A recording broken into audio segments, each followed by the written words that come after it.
Hozirgi kunda yer yuzida yashayotgan odamlarda aksariyati, balki hammasini o'ylantirgan bitta narsa bu rizq muammosi.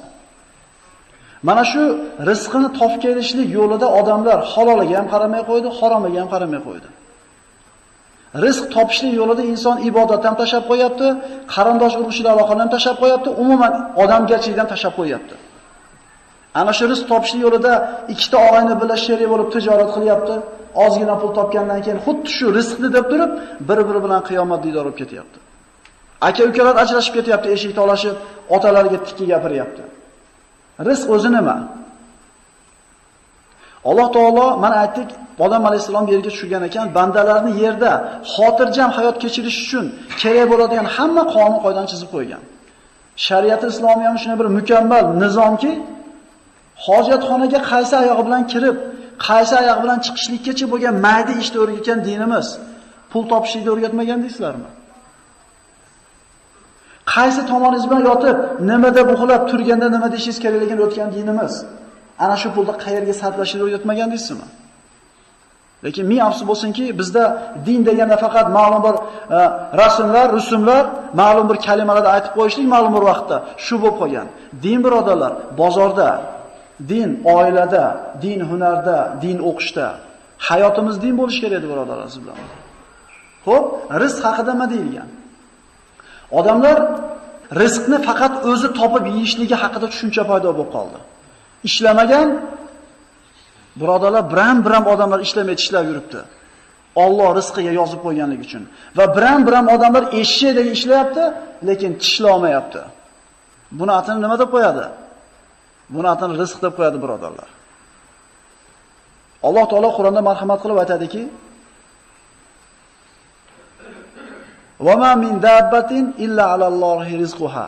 O'malaganki jonivor bor, rizqi Allohning zimmasiga. Xo'p, rizq degan biz pulni tushunamizda, to'g'rimi? Rizq o'zi nima?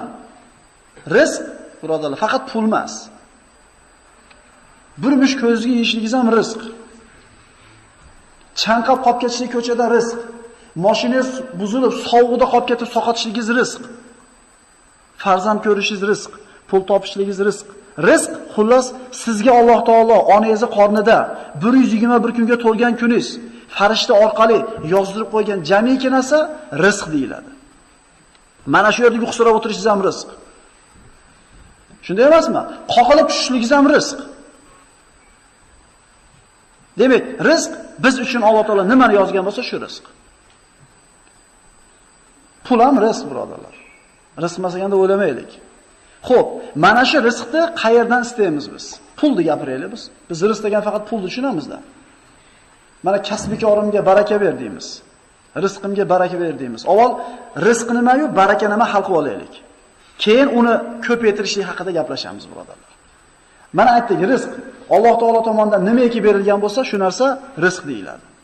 O'shini ochib ko'ringlar aka. Mana o'rtadagi odamlarga havo yetmay qolyapti. Alloh tomonidan nima yozilgan bo'lsa rizq. Rizq ko'payib ozayadimi? Shu savolni hal qilib olaylik avval. Xo'p, mana shu yerda o'tirgan hamma erkak kishi. Rizqmi shu? Bu o'zgaradigan narsami? O'zgarmaydigan narsa. Pul ko'payadigan, ozayadigan narsami yoki bir xilda keladigan narsami? Men asl bo'lsinki, aksariyatimiz bu masalalarni hal qilib olmaganmiz o'zimiz uchun. Alloh taolo ana shu rizqni qayerdan istashlikni o'rgatyapti. Ana shu pulni, ana shu tirikchilikni, xotirjamlikni faqat puldan istaganlarimiz, topganimiz ba'zilarimiz bo'lmayapti xotirjamlik pul bilan. U aksincha ko'p bo'lgan sari g'am ham shuncha ko'p bo'lib ketyapti. Rizqni topishlikni Alloh taolo o'rgatgan. Shunday bir sabablarni ko'rsatganki, shunday bir yo'llarni ko'rsatganki, bizning shariat islomiyamiz agar shu sabablarda qoyim qilib qo'ysa, ko'p ham o'zini o'tdan cho'q urmasa ham kelishligini aytib qo'ygan. Ya'ni bir qattiqroq qatirilgan gayka bo'lsa, haligini bo'shatishning yo'li kuluch.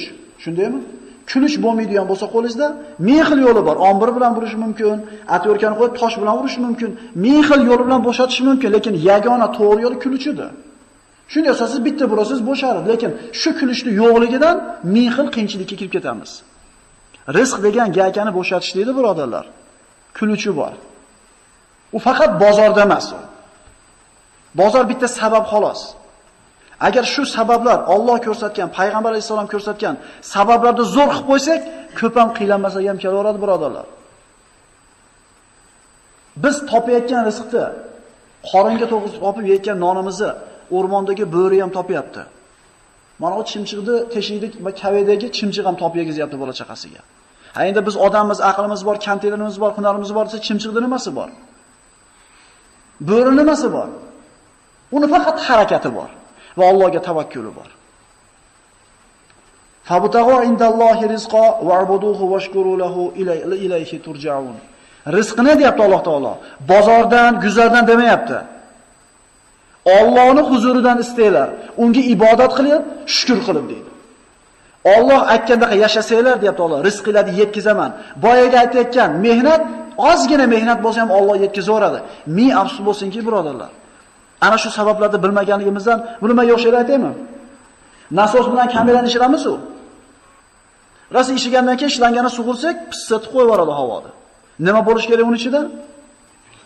O'sha zalatniki bo'lish kerak. O'sha zalatniki yo'q bizda, birodarlar. Biz nasosni o'ryapmiz. 12 oy ishlayapmiz, 25 soat sutkasiga ishlayapmiz. Ishlangani shunday sug'urishimiz bilan pissatib chiqib ketyapti. Yana nasoslayapmiz, birodarlar. Ana shu tavakkul, taqvo, siylar ham 8 ta dars keladi. Shu zalatnigini olaylik-da. 10 marta urib turib zalatnigini solib qo'ysangiz turaveradi, keyin yana 10 ta ursangiz 20 ta oladi. Lekin men afsus bo'lsinki, ana shu yo'lini, texnikasini bilmaganligimizdan nasoslar o'ryapmiz. Hayotimiz nasoslashdan nariga o'tmay qoldi. Namoz o'qimaysizmi desa, ishlarim ko'payib ketdi. Dehqonchilik yig'ishtirib olaylik. Hajga bormaysizmi? Uyimni tutkizib olaylik. Ibodatni surib qo'yapmiz-da, zalatnigida mana shu bitta haj birodarlar. Haj ham rizqqa baraka keladigan ishlardan bittasi. O'sha zalatnigini o'rniga qo'ymayapmiz-da, nasoslar o'ryapmiz, birodarlar. Rahmimizga, so'zimizga. Va ka'ayyin min dabbatin la tahmilu rizqaha Allohu yarzuquha va iyyakum va huwas samiul alim. Yer yuzida o'malaganki jonivor borki, rizqi Allohning zimmasiga deydi. Sizlarning rizqinglar ham Allohning zimmasida deydi. Xo'p, rizq deganni tushundik. Endi Alloh bergan shu rizq ko'payib ozayadimi yoki bir xil turadimi? Tabii ha deydiganlar ham bor, yo'q deydiganlar ham bor. Rizq birodarlar ko'paymaydi. Rizq ko'paymaydi. Unga faqat baraka so'rash mumkin. Rizq talqil degan tushunarli bo'ldimi? Alloh nima bergan bo'lsa rizq. Yaxshi kun ham, yomon kun ham rizq. Baraka nima unda? Baraka degani ko'p deganimi? Bizni shunaqa qo'yib qo'ygan. Ko'p bo'lsa yaxshi. To'g'rimi? 10 ta sotmang, 20 ta soting. 10 ta urmang g'ishti, 20 ta uring. Ko'p bo'lsa albatta nima? Yaxshi deymiz, shunaqami? Lekin men afsus bo'lsin birodarlar, ko'p degani baraka degani emas. Yolg'on gapirib 100 so'm toping, rost gapirib 5 so'm toping. G'ish qo'yib topgan 5000 so'm g'ish purishti puli bilan qimorvozni topgan 10000 so'mini solishtirib ko'ring. Farqi bormi? Ba'zida bo'ladi-yu, mehnat qilib, birodar bir mashina ko'mirini tushirib berib qo'yib, g'ishini tashib berib qo'yib 200 so'm pul topgan bo'lamiz. Haligi 200 so'm bilan chakanayamiz, ishimiz bitdi, yana bir 50 so'm qoladi cho'ntagida. Va ba'zida bir evolab dovdirab pul kelib qoladi 1000 so'm.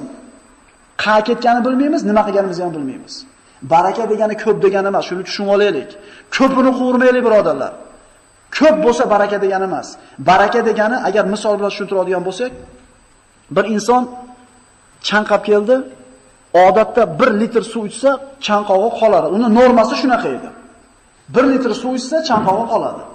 Endi agar Alloh taolo baraka bersa, 1 piyola suvga ham chanqog'i nima bo'ladi? Demak, baraka degani ko'p degan so'z ekanmi? Tatimli bo'lishligi degani. Tushunarlimi? Ko'p degani baraka degani emas. Ko'p ham yolg'on gapirib 10 ta sotmay 2 ta sotib qo'ying rost gapirib. Baraka shunda bo'ladi. Baraka nima? Bir qop un, 4 ta farzand, o'sha xotin, o'sha tandir, o'sha g'o'zapaya. O'sha bir qop un sizga 40 kunga yetar edi. Endi keyingi olgan o'sha uningiz endi 50 kunga yetdi. Nima, bir qopun ko'payib qolyaptimi? O'sha un, o'sha qo'l, o'sha tandir, o'sha g'o'zapaya, lekin qorinni to'yg'izishligi ziyodaroq bo'lyapti. Demak, ko'p degani emas bolalar. Tatimli bo'lishligi. Oyoq kiyim olasiz. Bitta birodar bilan bir xil olasiz, uniki tezroq tugadi, sizniki uzoqroq yetadi. Baraka shu ekan, birodarlar. Barakada yana ko'p degani emas ekan. Biz rizqimizga, birodarlar, baraka so'rashligimiz kerak bo'ladi. Havo og'ir bo'lyaptimi deyman. U hali 10 minut o'tmasdan uyqu surashni boshladi, birodarlar.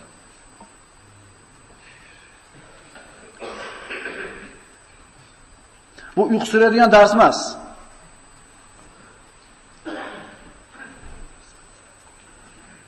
Xo'p, kasb-bekorimizga, rizqimizga nima so'raymiz ekan?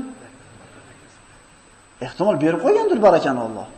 Faqat uni biz nimaligini bilmaganligimiz uchun ko'ra olmayapmiz. Bor sizning yuzda o'sha narsa. Siz o'sha deylik patinki ustasiz, o'sha yamoqchiligingizni qilib bola chaqangizni boqyapsiz, yon boshdagi bitta odam halol-halolga qaramasdan qarayapti, u ham bola chaqasini boqyapti. Barakot degan narsa ko'p degani emas. Demak, rizq hal qildik, barakani hal qildik.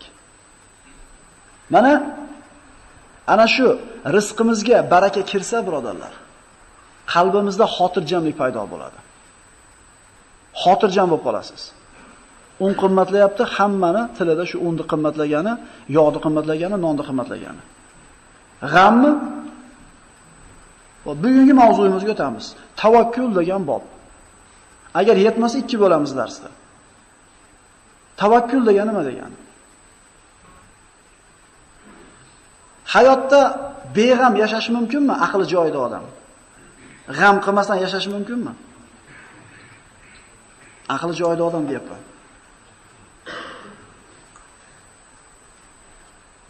Mumkin emas-a? Hamma shu fikriga qo'shiladimi? Eslaylik-da, hammamiz mana shu yerda cho'ntagimizda qancha pulimiz bor, yo'ligimizdan qat'iy nazar bir yoshligimizni eslaylik-da. Zo'r hayot bo'lgani, beg'am hayot bo'lgani, shoh ham, gado ham nima qilar ekan? Yoshligini qo'msar ekan. Nimaga desangiz, g'am bo'lgan emas. Patinkasini yetib kelib, so'kish eshitgan tepa o'rnitasiga chiqib, chunki olib beradigan dadasi bor. Urushib ko'ynagini loy qilib, kir qilib kelavergan, yuvib beradigan onasi bor. To'g'rimi? Hech narsani g'amini qilgan emas. Remontga pul desa hech o'ylangan emas. Shunday ekan, dada deydi, remontga pul deyapti deydi. Nima dardi bo'lsa shakilda dadasiga aytgan, dadasi hal qilib beravergan, xotirjam hayot bo'lgan, eslaylar hammamizda. Shunaqa yashash mumkinmi katta bo'lgandan keyin? Hech o'ylanib ko'rganmizmi shuni?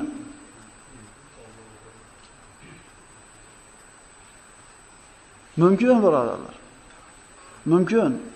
Xuddi dadangizga dardingizni aytgandek, yana kimgadir dardingizni aytish kerak bo'ladi.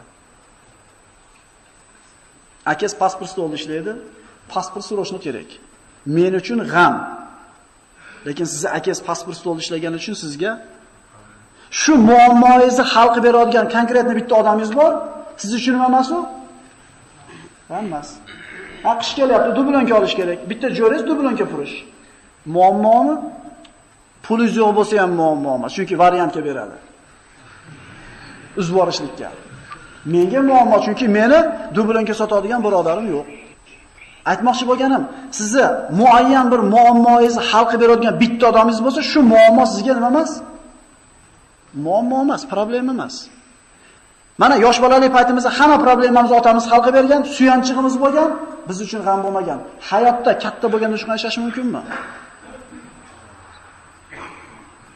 Qanaqa mumkin? Xo'p, mana shu tavakkul haqida gaplashamiz.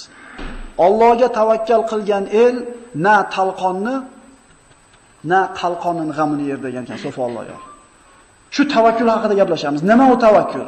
Allohga tavakkal deymiz. Nima tavakkal deydi? Aksariyat odam tavakkal dedi, otni baylab tavakkal qilishdi deydi. Xo'p, to'g'ri, o'sha tavakkal nima siz bilmaydi. O'sha bilmaganligimiz uchun qiylanyapmiz, birodarlar. Bilmaganligimizda hayotimiz mashaqqatdan chiqmayapti. Tavakkul bu boyaga aytganimizdek suyanish. Mana bir qancha esi bor odamlar masjidga joylashayotganda ustun tagiga o'tirgan,